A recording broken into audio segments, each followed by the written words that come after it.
जय श्री कृष्णा मित्रों, जय जय श्री सीताराम। आइए, स्वागत है सभी दर्शकों का हमारे सुमित ज्ञान यूट्यूब चैनल में। आज आप लोगों के समक्ष में कहते हैं माता आदि शक्ति दुर्गा के 10 रूपों की मैं कथा सुनाने के लिए जा रहा हूं।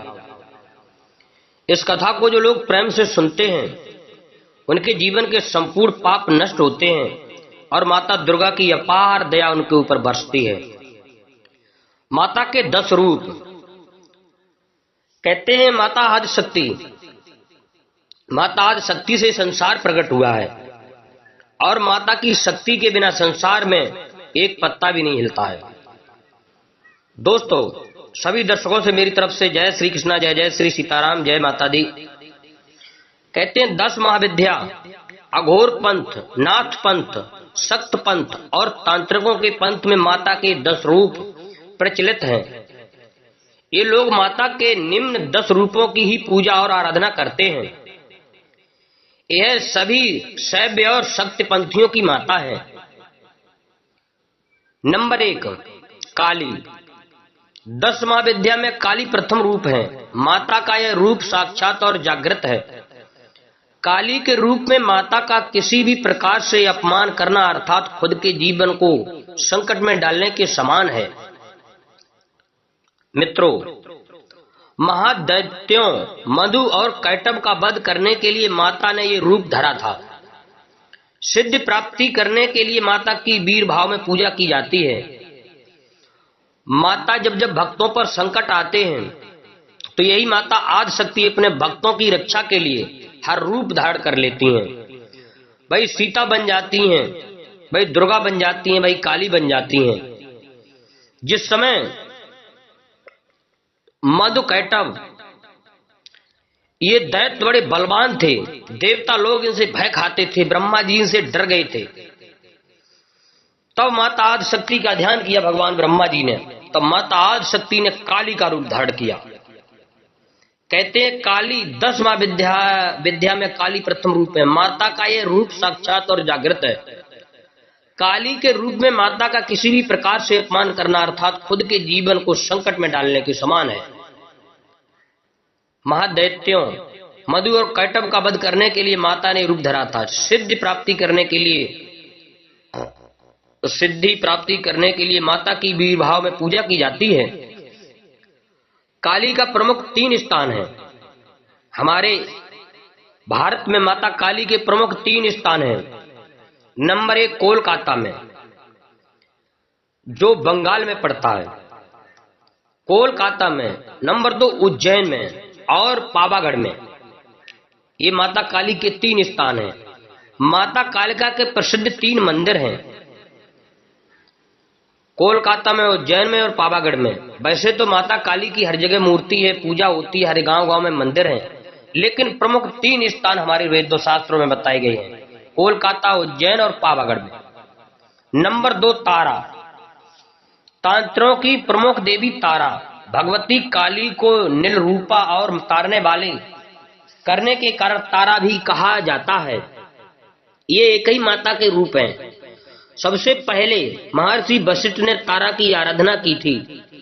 बंगाल और हिमालय में तारा के प्रमुख पीठ हैं। दोस्तों, तारा के बारे में कथा है कि वे राजा दक्ष की दूसरी पुत्री थीं। तारा देवी मंदिर हिमाचल प्रदेश की राजधानी शिमला से लगभग 13 किमी की दूरी पर स्थित सोगी में है। देवी तारा को समर्पित यह मंदिर तारा पर्वत या पहाड़ पर बना हुआ है। तिब्बती बौद्ध धर्म के लिए भी हिंदू धर्म की देवी तारा का काफी महत्व है। दोस्तों, नंबर 3 षोडशी त्रिपुरा सुंदरी। षोडशी महेश्वरी शक्ति की विग्रह वाली शक्ति हैं। इनकी 4 भुजा और 3 नेत्र हैं। इसे ललिता, राज राजेश्वरी और त्रिपुर सुंदरी भी कहा जाता है। इनमें 16 कलाएं पूर्ण हैं, इसलिए षोडशी भी कहा जाता है। ये माता के ही तीसरा रूप है। और मां का चौथा रूप क्या है? भुवनेश्वरी। भुवनेश्वरी को आदि शक्ति और मूल प्रकृति भी कहा गया है। भुवनेश्वरी ही शताक्षी और सबकंबरी शाकंभरी नाम से प्रसिद्ध हुई। पुत्र प्राप्ति के लिए लोग इनकी आराधना करते हैं। कहते हैं जिनके संतान नहीं होती है, जो निसंतान है, वो माता भुवनेश्वरी को आदि शक्ति और मूल प्रकृति भी कहा गया है। भुवनेश्वरी ही सताची और शाकंभरी नाम से प्रसिद्ध हुई। पुत्र प्राप्ति के लिए लोग इनकी आराधना करते हैं। मित्रों, नंबर 5, चित्रमस्ता। ये माता का रूप 5वां है। चित्रमस्ता इस परिवर्तनशील जगत का अधिपति, कमबंध और उसकी शक्ति चित्र माता है। इनका सिर कटा हुआ और इनके कमंद से रक्त की 3 धाराएं बह रही हैं। इनकी 3 आंखें हैं और ये मदन और रति पर आसीन हैं। इनकी आराधना से भक्त को सरस्वती सिद्ध हो जाती है। चित्रमस्ता इस परिवर्तनशील जगत का अधिपति कमंद है और उसकी शक्ति चित्र माता है। इनका सिर कटा हुआ है और इनके कमंद से रक्त की 3 धाराएं बह रही हैं। दोस्तों, इनकी 3 आंखें हैं और ये मदन और रति पर आसीन है। इनकी आराधना से भक्त को सरस्वती सिद्ध हो जाती है। जो मुख से वचन कहता है इनकी पूजा करने वाला भक्त, वो वचन सिद्ध हो जाता है। ये माता का 5वां रूप है चित्रमस्ता। अब आइए दोस्तों, कहते माता आदि शक्ति का छठा स्वरूप है त्रिपुर भैरवी। तंत्र बाधा निवारण के लिए त्रिपुर भैरवी की साधना की जाती है। गले में मुंडमाला धारण कर कमलासन पर विराजमान माता की आराधना से जहां शत्रुओं पर विजय प्राप्त होती है, वहीं व्यक्ति के रूप में निखार आता है। दोस्तों, त्रिपुरा भैरवी कहते हैं तंत्र बाधा निवारण के लिए त्रिपुर भैरवी की साधना की जाती है। गले में मुंडमाला धारण कर कमलासन पर विराजमान माता की आराधना से जहां शत्रुओं पर विजय प्राप्त होती है, वहीं शक्ति के रूप में निखार आता है। दोस्तों, 7वां रूप माता का धूमावती। धूमावती का कोई स्वामी नहीं है, इसलिए यह विधवा माता मानी गई है। धूमावती का कोई स्वामी नहीं है, इसलिए यह विधवा माता मानी गई है।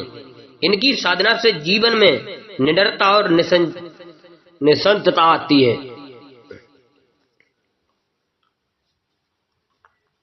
नंबर 8, बगला। ये माता का रूप है। माता बगलामुखी की साधना युद्ध में विजय होने और शत्रुओं के नाश के लिए की जाती है। बगलामुखी के देश में 3 ही स्थान हैं। माता बगलामुखी की साधना युद्ध में विजय होने और शत्रुओं के नाश के लिए की जाती है। बगलामुखी के देश में 3 ही स्थान हैं। नंबर 9, मातंगी। कहते हैं शिव की यह शक्ति असुरों को मोहित करने वाली और साधकों को अभीष्ट फल देने वाली है। गृहस्थ जीवन को श्रेष्ठ बनाने के लिए लोग इनकी पूजा करते हैं। मातंगी कहते हैं अपने गृहस्थ जीवन को अगर श्रेष्ठ बनाए तो माता मातंगी शिव की यह शक्ति असुरों को मोहित करने वाली और साधकों को अभीष्ट फल देने वाली है। गृहस्थ जीवन का श्रेष्ठ बनाने के लिए लोग इनकी पूजा करते हैं। नंबर 10, कमला। कमला माता कौन है? कहते हैं दरिद्रता, संकट, गृह कलह और अशांति को दूर करती हैं कमला रानी। इनकी सेवा और भक्ति से व्यक्ति सुख और समृद्धि पूर्ण रहकर शांतिमय जीवन बिताता है। दोस्तों, कहते हैं माता आदि शक्ति, माता दुर्गा, इन्होंने शंभु निशंभु का वध कैसे किया? एक बार इंद्रलोक पर असुरों का राजा शंभु और उसका छोटा भाई निशंभु आक्रमण कर दिया। देवताओं को पराजित करके इन दोनों भाइयों ने स्वर्ग से देवताओं को भगा दिया। भगवान शिव यह जानते थे कि देवताओं को माता पार्वती कष्ट से मुक्ति प्रदान कर सकती हैं। इसलिए एक दिन शिव जी ने पार्वती पर व्यंग करते हुए कहा कि तुम काली हो। माता पार्वती को यह बात दिल पर लग गई। पार्वती ने भगवान शिव से कहा कि आपने मुझे काली कहा है, मैं आपको गोरी होकर दिखाऊंगी। गौर वर्ण पाने के लिए माता पार्वती तप करने लगी। तब से भगवान शिव प्रसन्न हुए और पार्वती से कहा कि तुम गंगा स्नान करो, इससे तुम गौर वर्ण हो जाओगी और गौरी कहलाओगी। भगवान शिव की आज्ञा पाकर माता पार्वती गंगा में स्नान करने चली गईं। पार्वती जब गंगा स्नान कर रही थीं, उसी समय गंगा तट पर शंभु निशुंभ के कब्जे से स्वर्ग की पुनः प्राप्ति के लिए सभी देवता आदि शक्ति की आराधना कर रहे थे। माता पार्वती ने देवताओं की आराधना सुनकर कहा कि आप सब मेरी ही आराधना कर रहे हैं, आप निश्चिंत होकर जाएं, शंभु निशुंभ का वध करके आप सभी देवताओं को कष्ट से मुक्ति दिलाऊंगी।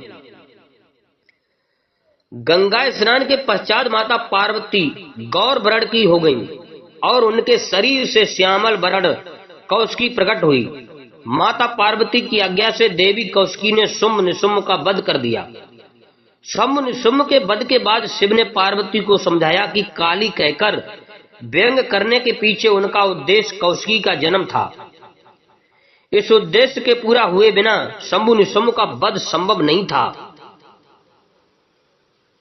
जय श्री कृष्ण मित्रों, जय जय श्री सीताराम, जय जय माता दी। हमारे चैनल को सब्सक्राइब करें, लाइक करें और भी ज्ञानवर्धक वीडियो इसी प्रकार सुनते रहें, पाते रहें। जय श्री कृष्ण मित्रों, जय जय श्री सीताराम।